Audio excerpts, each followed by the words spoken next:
আসসালামু আলাইকুম। সিম্পল একটা রান্না আলু ভাজি করব।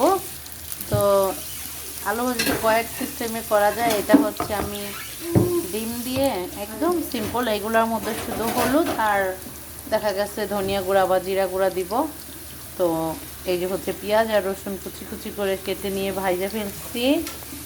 আর এইদিকে হচ্ছে এই যে আমি আলুটা হচ্ছে গ্রেটার দিয়ে করেছি, কারণ হচ্ছে সময় খুবই কম।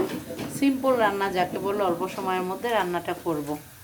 এটা অনেক কাজে দিবে যারা আসলে ব্যাচেলার বা নতুন আপুরা পারেন না তাদের জন্য। আর এদিকে ডালটা করতে হবে এখনো।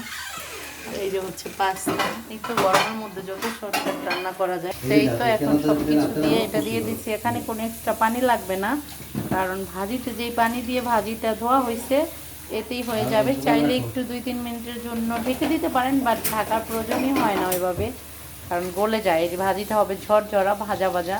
পরোটা বলেন, সাদা রুটি বলেন, ভাত বলেন, সব কিছুর সাথে ইয়ামি হয়। সেই তো। ওকে, ছোট রেসিপি শেয়ার করলাম। আল্লাহ হাফেজ এভরিওয়ান।